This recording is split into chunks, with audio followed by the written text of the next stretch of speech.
Praise the Lord, children of God. I trust we are doing well wherever we are. May the peace of God be with us. So today we'll be discussing the book of Kings, 2 Kings 16, verse 1 to 20. This Bible passage highlights the story of Ahaz. Ahaz was the son of Jotham. Ahaz was a young man who became king at a very tender age. At the age of 20, he became king and he started reigning in Jerusalem.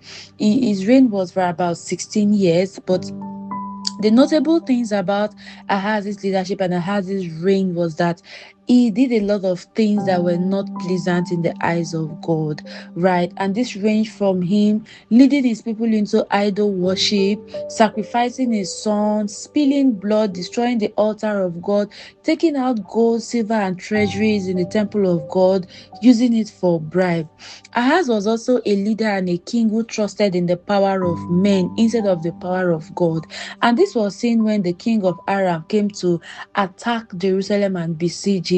Instead of him to run to God, cry to God, go to the temple of God to seek for help, he decided to run to the king of Syria, right? And this came with him paying bribe. He had to pay for it, had to bribe, right? And all of these things were like taken from the temple of God. And what was the consequences of all of this action? From him introducing his people to idol worship, spilling blood, doing a lot of things that were detestable in the eyes of God. The consequences of all of his actions was that his leadership was met by violence, unrest. There was no peace for the people of Judah, right? There was unrest in all of his reign, right? And what this Bible passage is teaching us as children of God is that when we find ourselves in the position of leadership, in the position of authority, and this, when I say leadership here, it doesn't have to do with probably you are the head of a pastor alone, or maybe head of operation in your place of work, or a manager.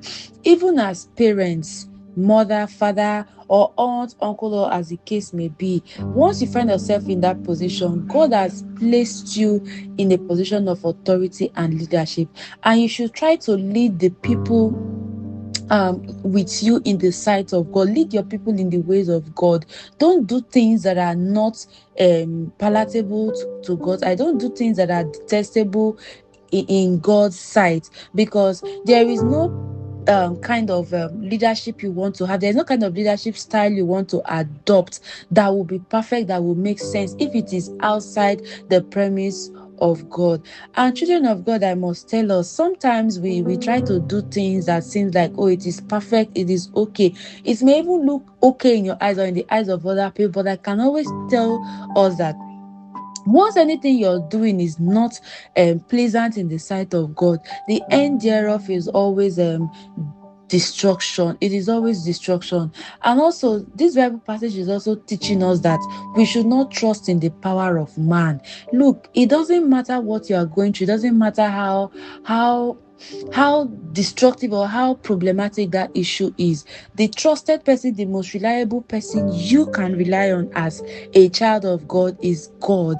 It is the power of God and not in the power of man. All you need to do is go down on your knees, pray and trust God. You need to trust, because if you don't have faith, whatever you speak to God, it is not going to work. Instead of trusting the power of man or believing that, oh, I have this uncle somewhere, I have this baba somewhere, or I have this person somewhere that I can run to. Children of God, the end thereof is going to be destruction. Let's rely on God. Let's rely on the power of God. Let's rely on the promises of God whenever we are faced with challenges, whenever we are faced with troubles, instead of trusting in the power of man.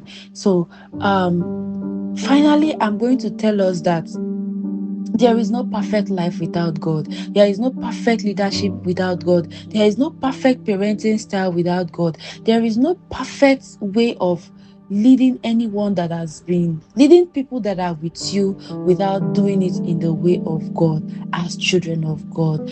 Praise the Lord. Thank you, children of God.